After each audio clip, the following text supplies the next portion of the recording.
Assalamualaikum warahmatullahi wabarakatuh. Selamat pagi pemirsa Sultan TV. Senang sekali saya Bian Oktario bisa hadir kembali menemani Anda di talk show Bincang hari ini. Bagaimana kabar Anda pada pagi hari ini pemirsa Sultan TV? Mudah-mudahan dalam keadaan yang baik-baik saja, sehat-sehat selalu dan tetap diberikan kelancaran dalam menjalani aktivitas Anda. Dan seperti biasa di pagi hari ini kita akan berbincang-bincang seru di mana kita akan berbicara mengenai seni dan juga ekosistemnya khususnya yang berada di Provinsi Banten.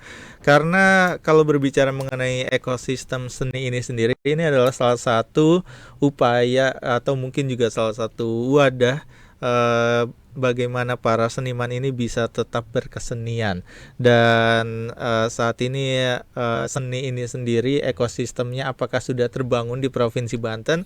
Kita akan berbincang-bincang langsung pada pagi hari ini berbicara mengenai kesenian dan juga ekosistemnya bersama dua narasumber yang luar biasa di pagi hari ini.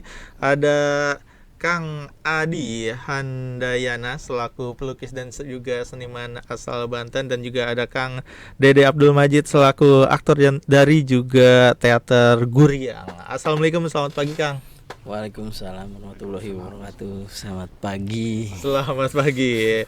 Gimana Kang Adi? Gimana hari ini? Alhamdulillah. Tetap semangat. Sehat, semangat. Semangat ya. Kang Dede gimana kabarnya? Sehat. Sehat, alhamdulillah. Nah, pada pagi hari ini nih Kang, kita mau berbicara mengenai strategi membangun ekosistem seni sendiri. Dan kalau berbicara mengenai ekosistem seni, sebenarnya definisinya sendiri gitu. Kalau berbicara mengenai ekosistem seni, ini seperti apa? Mungkin dari Kang Dede atau mungkin dari Kang Adi? Kang Adi dulu ya. Kang Adi. Kang Dede mungkin nanti menambahkan ya. Kalau karena saya basic saya dari seni rupa ya.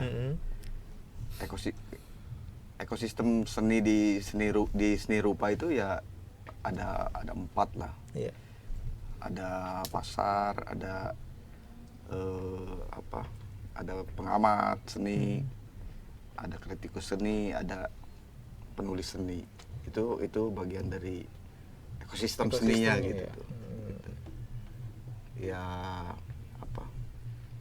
Ya keempat komponen itu yang disebut ekosistemnya gitu. Oke, jadi elemen dari ekosistem seni itu ada pasarnya, Ada pasar, ada kritikusnya, ada penulisnya juga, dan satu lagi ada pengamatnya gitu ya. Nah, kalau Kang Dede sebenarnya kalau berbicara mengenai ekosistem seni ini seperti apa sih?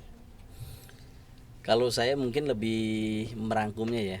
Sebuah ruang lingkup yang kemudian membangun atau mendukung kesenian hidup. Oke. Nah, gitu. Ya tadi dalamnya ada apresiator, terus kemudian juga ada kreatornya, terus kemudian ada pengamatnya, ada akademisinya.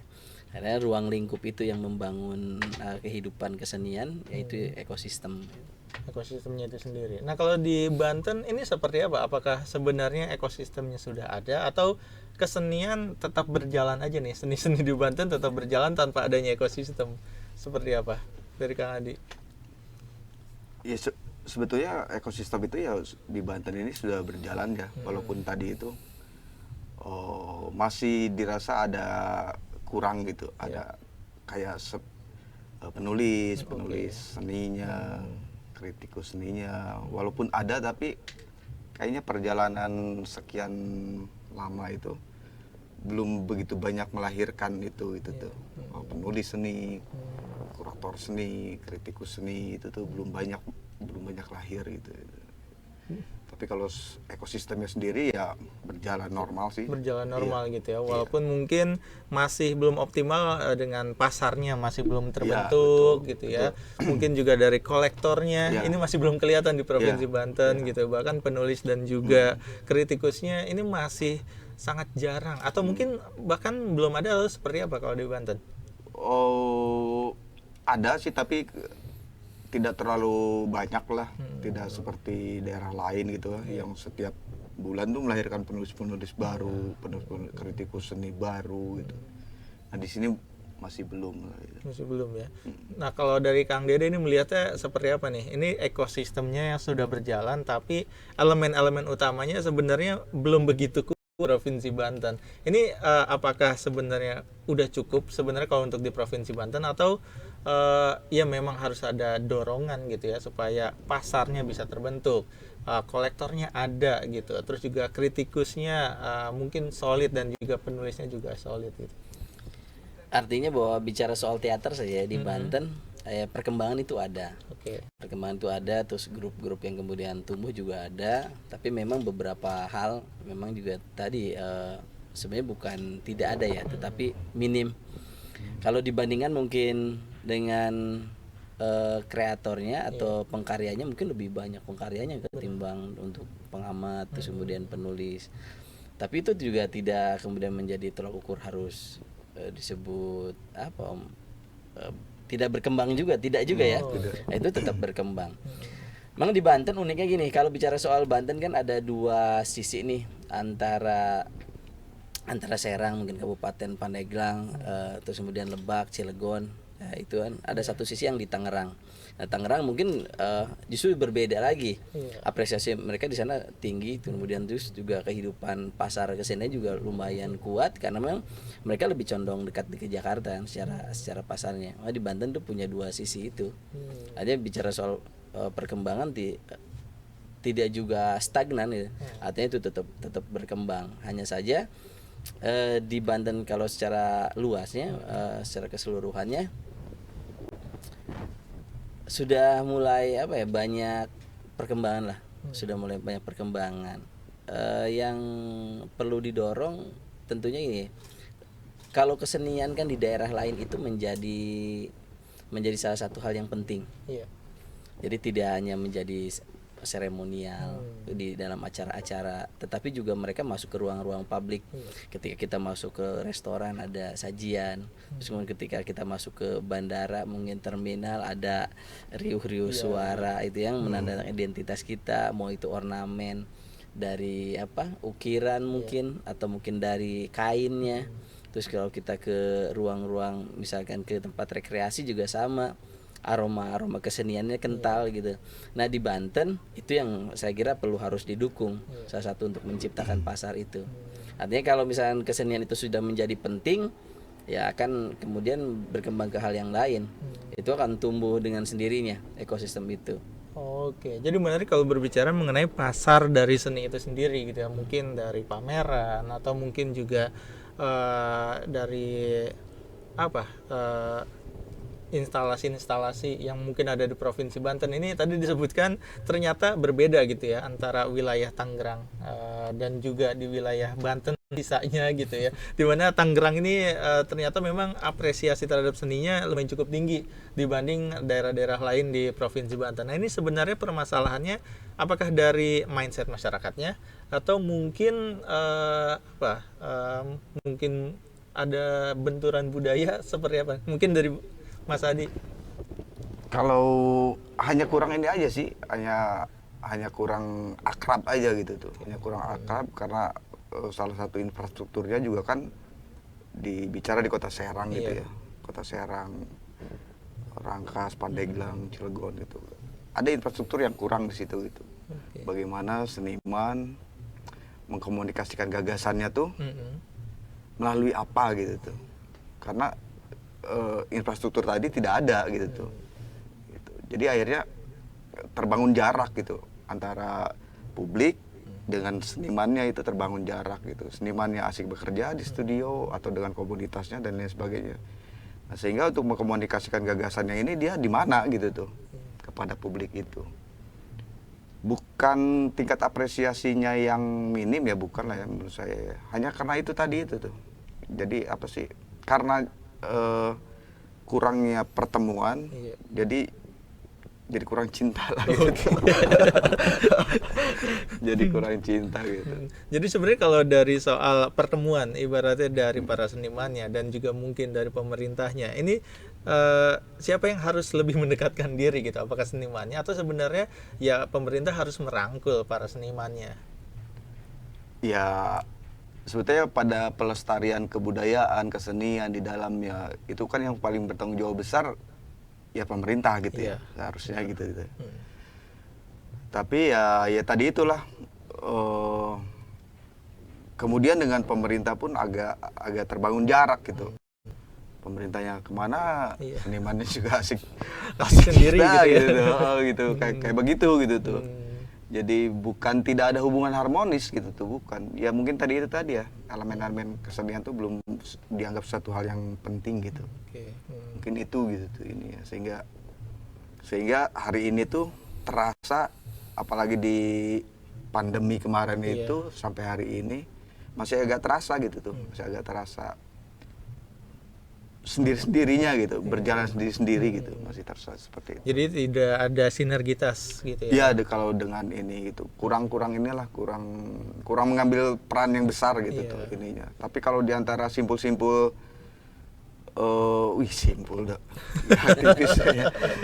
Kalau bicara ya tadi ya, jejaring lah ya, jejaring dengan teman-teman komunitas, kayak saya dengan Guriang dan lain sebagainya, itu mesra lah gitu, mesra gitu. Bahkan kita ya sebetulnya rame pertunjukan, pameran dan lain sebagainya, gerakan-gerakan kebudayaan itu gitu, baik di seni rupa, teater dan lain-lain, itu rame sebetulnya gitu tuh.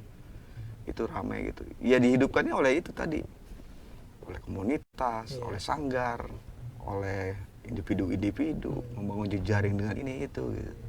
Sebetulnya rame gitu. Jadi sebenarnya kesenian di Banten ini ramai berjalan, Iya. tapi ya berjalan dengan sendiri gitu ya. Maksudnya dijalankan oleh senimannya gitu. Tapi mungkin kalau dari pemerintahnya sendiri gitu ya, sudah seberapa merangkul kesenian yang ada di Provinsi Banten? Karena kalau kita melihat ibaratnya gitu, instalasi kesenian yang ada di Provinsi Banten mungkin minus Tangerang lah ya. Ini kayaknya agak sedikit kurang gitu, apalagi mungkin sempat terdengar juga oleh saya gitu, kalau bahkan di Bandara Soekarno-Hatta pun yang berada di Provinsi Banten ini ibaratnya kurang menjadi instalasi dari kesenian di Provinsi Banten. Ini tanggapannya seperti apa? Jadi sebenarnya gini ya, kalau berbicara Tangerang itu karena kami tidak di sana ya. Iya. Kalau saya pribadi kan tidak berkecimpung atau kemudian juga tidak ada di sana, artinya tidak bisa berbicara banyak kan bicara soal itu. Kita bicaranya ya ruang lingkup kerja kan lebih banyak di seputar Serang kan, Serang, Lebak, Pandeglang kayak gitu. Ini yang menarik di Banten itu, di Banten tuh banyak perusahaan-perusahaan besar. Oh iya. Kan? Terus kemudian juga rajanya semen saja kan ada di Iya, benar, ada di ada Provinsi di Banten. Provinsi Banten. Di Terus kemudian Lebak ada Krakatau Steel ya. Terus kemudian juga banyak juga di luar itu yang kemudian dia menjadi sosok yang kuat lah. Tetapi karena tidak ada perhatian dan tidak tadi kesenian itu menjadi penting, akhirnya ya tidak ada persentase. Sebenarnya kan persentase untuk dana CSR segala macam hal yang berbau kesenian sebenarnya kan harus ada di sana. Mungkin berapa persennya kayak gitu. Nah, yang menarik di Banten itu belum sampai ke sana. Perhatiannya ya tadi kata Kang Adi bahwa kehidupan keseniannya ada parsial. Ya seniman atau komunitas yang kemudian berjuang betul untuk hidup ya, atau kreatif hidup itu akhirnya ya yang tidak, yang kemudian menunggu ya udah selesai terlewat. Kemudian banyak ruang-ruang tadi yang kemudian tidak menjadi harusnya kan skala Bandara Internasional Soekarno-Hatta itu kan sebenarnya bisa jadi ruang pamer buat beberapa kesenian. Benar. Di sana. Entah mungkin begitu tamu yang datang bicara soal pariwisata di Banten mungkin ada tampilan mungkin setiap minggunya di sana. Terus kemudian juga tidak harus di branding spanduk di Banten ada itu. Saya kira lebih menarik ketika mungkin sebulan sekali atau seminggu sekali ada tampilan di sana untuk menarik perhatian si wisatawan yang datang kan. Terus kemudian juga kayak suara-suara angklung buhun mungkin diperdengarkan dari Baduy, atau misalnya suara calung renteng atau apapun itu di beberapa sudut mungkin ada lukisan kawan-kawan di sana. Bisa jadi ruang pamer yang menarik gitu. Tapi ya tadi itu karena itu belum menjadi teroptimalisasi, akhirnya belum. Saya lihat kemarin sih sudah mulai ada, tetapi ya itu tidak, penyakit di Banten itu kan tidak berkelanjutan. Jadi hanya satu selesai untuk 1 tahun mungkin atau beberapa waktu program kerja dikerjakan, terus kemudian kesananya udah tidak ada lagi. Berarti hanya program-program jangka pendek saja Iya. gitu ya. Kalau kita ngelihat di kabupaten kota yang lain di luar Banten ya, yang soal ekosistem keseniannya kuat itu, justru si ruang-ruang publik itu yang kemudian dipergunakan betul menjadi ruang pamer karya-karya seniman. Gitu. Bahkan kalau kita kembali kan banyak instalasi patung ya. Iya. Jadi itu kemudian khas, terus begitu turun ada kain. Terus kemudian kita juga bisa pakai tenun baduy kok misalkan kan kayak gitu. Terus karya perupa juga banyak yang bisa jadi sentuhan gitu di beberapa ruang di sana. Tidak hanya bandara saja, bisa jadi terminal. Saya kira terus kemudian kayak di restoran atau mall. Nah, itu yang menariknya beberapa kawan-kawan tuh sudah masuk kayak buka galeri di mall. Mereka kerjasama karena sistem sewa pasti mahal kan. Kalau di mall mereka lebih pada bagi hasil kayak gitu. Nah, itu saya kira menarik lah tawaran-tawaran itu. Nah, di Banten itu belum Ya. belum. Bahkan di tempat pelayanan publik mungkin seperti apa nih yang harusnya ini tempat yang disediakan oleh pemerintah, tempat pelayanan publik yang mungkin sering didatengin sama masyarakat Banten itu sendiri gitu. Ini adakah ruang-ruang untuk kesenian Banten di situ? Gimana, Kang Adi? Ya sebetulnya kesadaran artistik itu bisa dibangun di mana aja sebetulnya gitu tuh. Terlebih di ruang-ruang pelayanan itu ya. Di ruang pelayanan itu. Kesadaran artistiknya tuh kan belum kepada kebutuhan tadi itu untuk membangun kenyamanan gitu. Akhirnya ya kan seni juga kan ada banyak fungsi gitu ya di situ ya.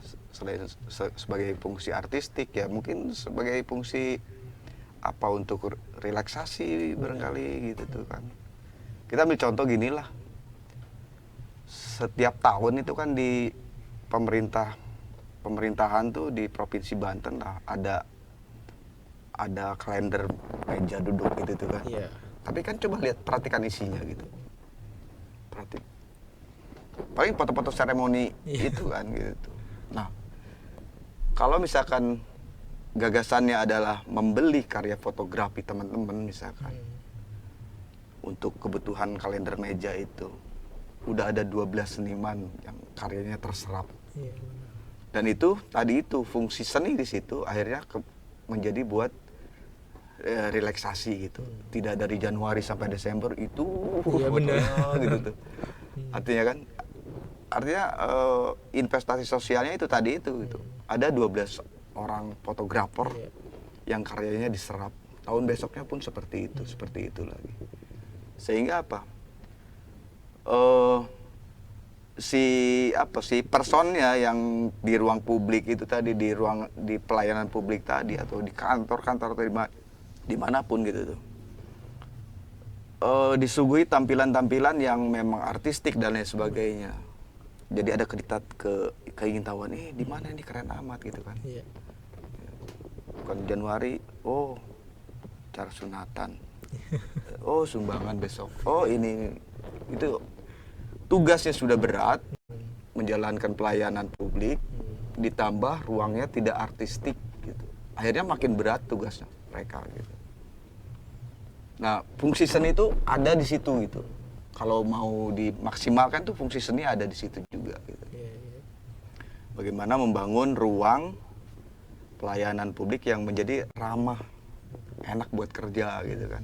Gitu. Bukan isinya tuh schedule agenda ya. Agenda ini itu berat itu seperti itu gitu tuh. Ketika ruangnya tidak disentuh gitu. Benar. Jadi bisa terbayangkan seandainya masing-masing kabupaten kota di Provinsi Banten ini melakukan hal yang sama gitu ya. Itu kan kayak model kita mau bikin ini kalender meja misalkan. Gitu.